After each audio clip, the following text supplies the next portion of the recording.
Where are we going now? We are going to military demarcation line.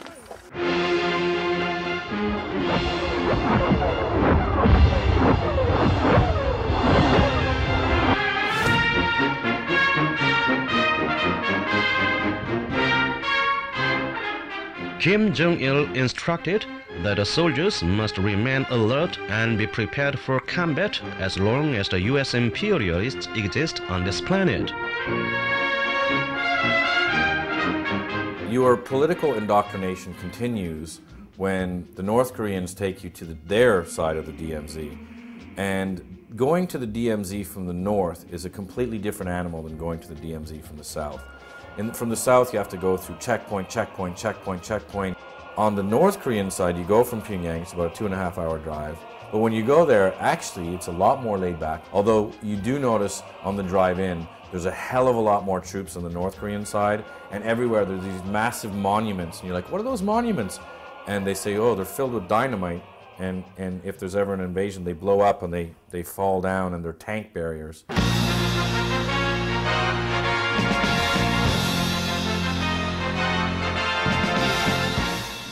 That's the American building there, with all cameras on it. And unlike the South Korean side, you can shoot what you want, you can point at people, you can give them the finger, you can do whatever you want, you can drink beer. Basically, it's a big fuck you to the South, it's a big fuck you to the Americans.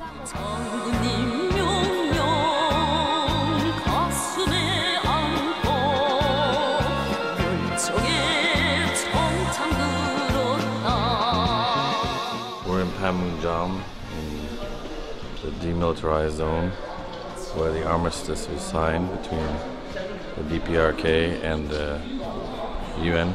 The US had a great loss, so they proposed to us to have the armistice talks in June 1951. All they want to do is tell you about how bad the Americans are. This is where we defeated the American, imperialist aggressors. This is where North Korea shut down the biggest military power in the world. And that's what everything's designed to do.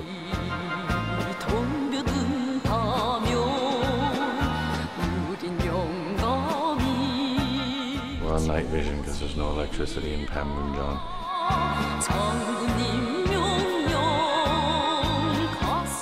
We got in trouble for shooting. They said we might get charged for a criminal offense, so I'm trying to do this as quietly as possible. So we have to go now because the guards are mad.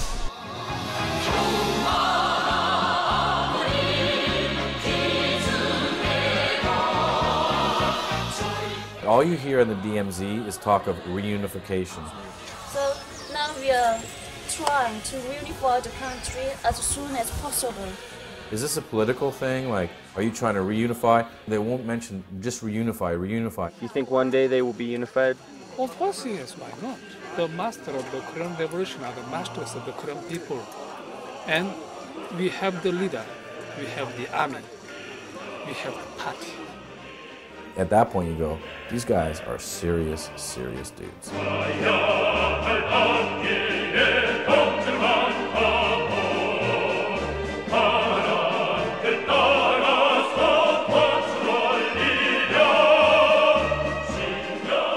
And then on the way back, you stop off and you have a meal and they're like, oh, you're hungry? Hey, let's just stop at any old restaurant. And they're pretending like, this is like any restaurant, we just showed up. Hey, McDonald's on the side of the road. But let's say there's 7 of you, you get to the restaurant, there's 7 places laid out and the whole other restaurant's empty. It's been choreographed. They've been waiting for you for 2 days, all set up, the whole restaurant waiting to go. We're in Kaesong, in a nice restaurant. We just had a lovely meal. You have lunch, which is like 50 plates of little shit. Again, you can't eat any of it, but it's like, just look how much food we have. We're so great. Kind of quiet. Kind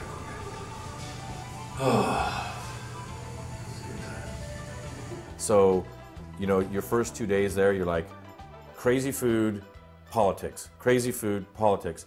So you start to get a bit freaked out at this point. Thank you. Bye-bye. Bye-bye. And then on the way back, thinking this is the 4th largest army in the world all along this border, and they've threatened America with nukes and Japan with nukes. I'm like, how can they have nukes? They don't have electricity. It's like turn of the century industrial Britain. How do they have nukes? The Korean people have leader Kim Jong-il in high esteem, who had strengthened and developed the Workers' Party of Korea as the party of President Kim Il-sung forever. This is the fortune and glory of Korea. On the 60th birthday of the Workers' Party of Korea, working people of all walks of life throughout the country unfolded a sea of dancing, overwhelmed with emotions and joy.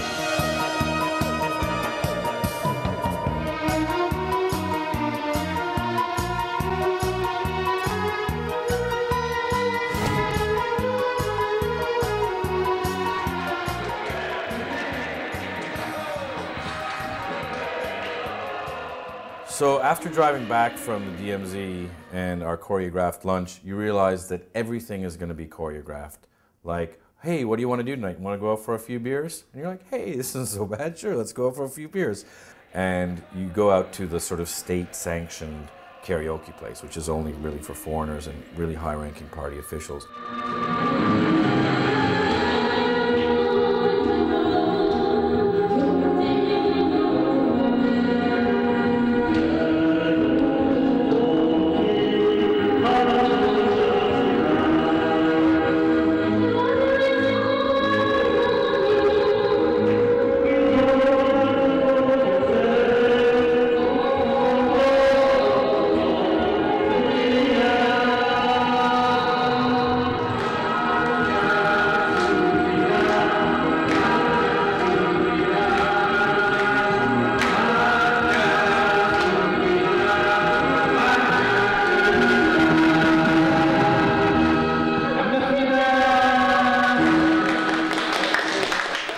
Now the guards have been waiting. They've studied their whole lives, English, and they've studied political dialectics so that they're the best and the brightest. And this is like the top position, but they have to wait all year for about 10 days for any tourists to come.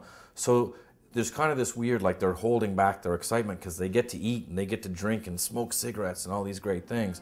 And you can see them vibrating. They're so excited. Yeah, have some cigarettes. And they're like, oh God. And drinking, but they're trying not to show it. Check 1, 2, 2. This for you. In a day, you'll be over the mountain. There'll be time enough left for to cry. So good night, and God guard you forever. And write to me, won't you? Goodbye. She doesn't like time.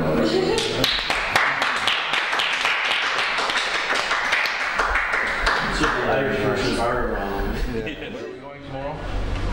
To the museum. The museum? Museum, yeah. The International Exhibition Hall. Friendship. International Friendship Exhibition Hall. Yeah. We're going to buy some ties. Wool. The cigarette is bad for me. It's bad for you? It's bad for everybody.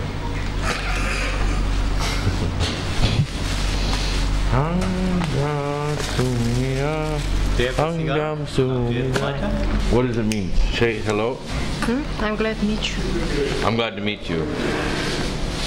That's why you shake hands. That's why this is the first song that I told you that I speak. But that's why when you sing it, you always shake hands. Yeah. Yeah. Tomorrow we have a big day. Good night. Why good night? This evening, this morning we are going to meet again. Oh, okay. This morning. I see you this morning. See you. So we went out on a night on the town in Pyongyang with our guards, which is good because the guards weren't enjoying us as human beings. Today they threatened Jamie, who's filming this, with, what was it, gross and sensitive crimes to the Republic or something? Right. Criminal offenses, which would have severe repercussions. Yeah. All we had to do was buy like 6 bottles of blueberry wine and everybody was fine, except for Mr. Lee. He wanted to fight with us after we disrespected Kom Som Kumida, the song that says, pleased to meet you. So, we're drinking shochu, and we're going to bed now. He got mad at me, Mr. Lee got mad at me when he goes, it was the first song I taught you. Okay, I don't remember the first song you taught me, Mr. Lee. Okay, anyway, good night.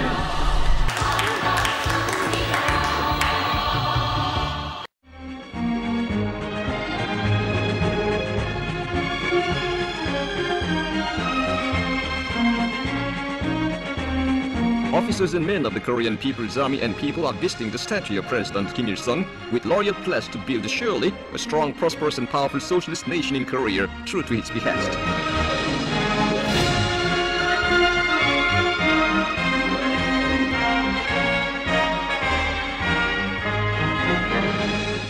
So once they get through with the indoctrination, like the Pueblo and DMZ, of how bad the Americans are, then begins how great we are. And that starts with Kim Il-sung, the eternal president.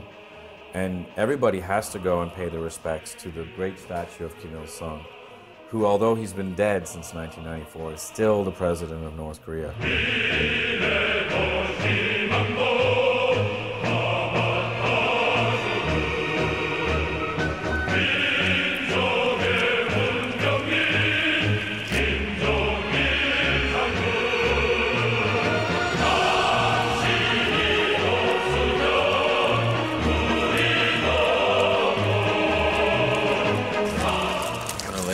At the statue of Kim Il-sung. We have to do this as a token of respect.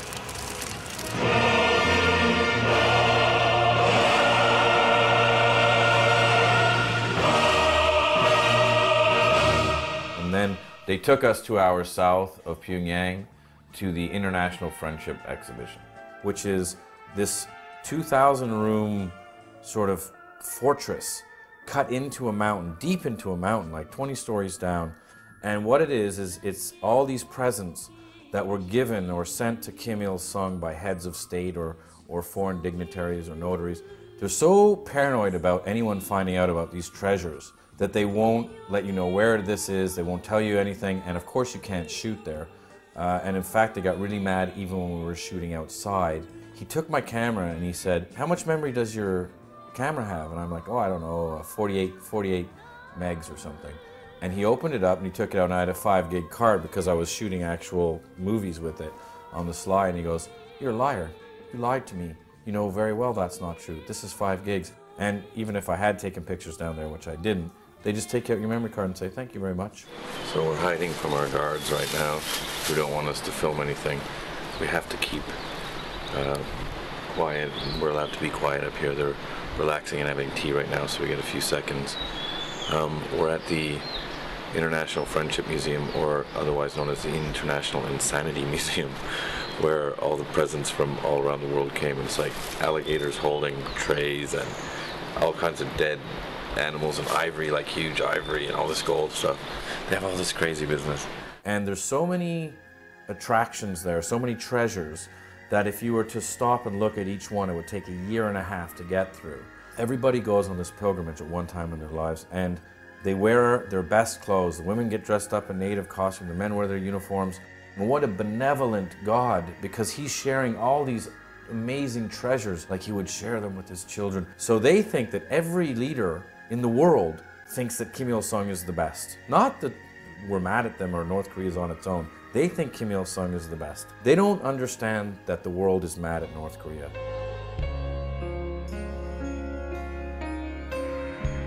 Gifts came to him from political parties and delegations of various countries, international organizations, cultural and friendship organizations, figures of various strata, and those who have connections with the anti-Japanese revolutionary struggle.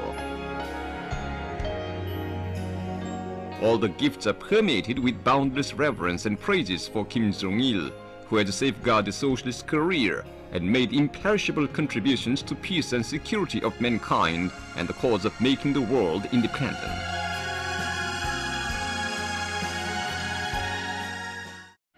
The metro in Pyongyang was built in a magnificent way, and theaters were built as a representative of the times.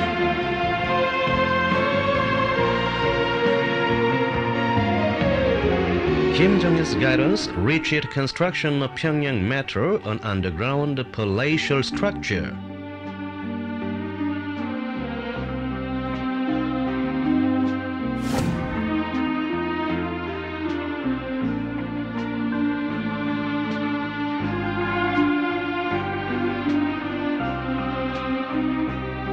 Going to the subway for us was a really big deal because we never got to interact with North Koreans, and we were like, wow, we get to see real live North Koreans. We're going down into the metro. We're going down deep, deep. This is amazing because it's a working subway, bomb shelter, and beautiful thing. They either try to ignore you or they're incredibly fascinated by you. And a lot of them look at you and they do not like you because they've been told you're the devil since they were 2 years old.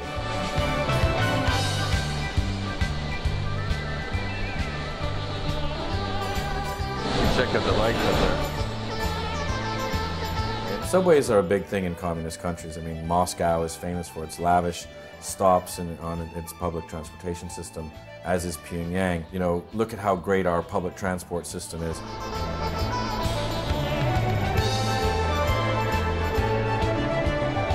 Reminds me of taking the L train.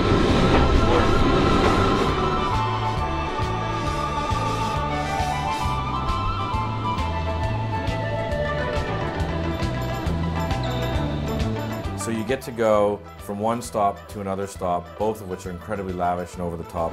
Fireworks. Fireworks. Fireworks. Oh. The rest aren't as lavish, and apparently the rest are just tiny little, 5 feet tall things that you come out of that are really functional. But they have two sort of monumental ones that you're allowed to see. You're not allowed to see the other ones.